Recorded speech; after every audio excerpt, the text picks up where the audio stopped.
We now know that the upcoming third Guardians of the Galaxy film is going to be set a decade after the last one. And a lot of people are really confused by this. I don't know why. I think they kind of made it clear, but let's get into what this means and when does this take place.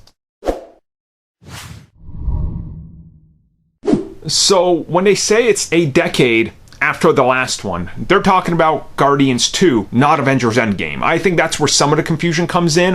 If it was a decade after Endgame, then we're looking like a decade into the future of the MCU. That wouldn't make any sense, right? That doesn't make sense. We're looking at like, what, 2033, 34? That's quite a huge time jump, so that's not gonna happen.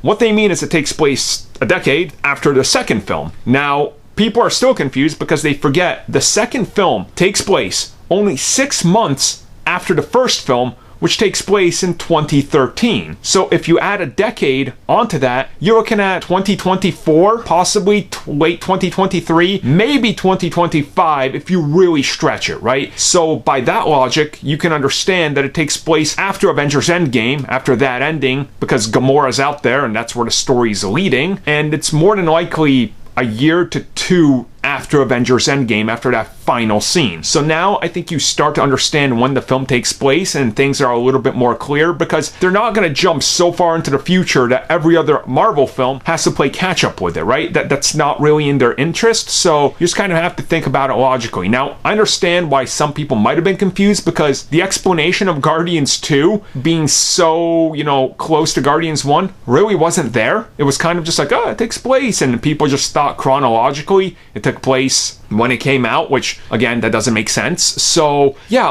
I kind of get some of the confusion, but I don't think there's anything to worry about. They're gonna stick the film right after Endgame, and it's gonna kind of show us that cosmic side of how the universe was really affected by everything. And to me, that's kind of a cool time to explore, because we're gonna have to see the ramifications of, the ripple effect of the snap and the blip. And you can just kind of start to assume that things have gone rather interesting, because you're gonna go to some places, that were really shady, that became even shadier just due to the simple fact that half the population was wiped out. So I'm assuming it's going to be like a galaxy in kind of distress, right? And they're going to be there, and we know it's going to have a heavy focus on Rocket. So again, I think there's a lot of stuff here that they've said before that a lot of people are just, I guess, forgetting, because let's be real, the film is so far away, and realistically, everything that happened with every other Marvel film, you do kind of start to forget some of these details. But that's why I'm here, like a loser, remembering it all in my head, because that's what I do.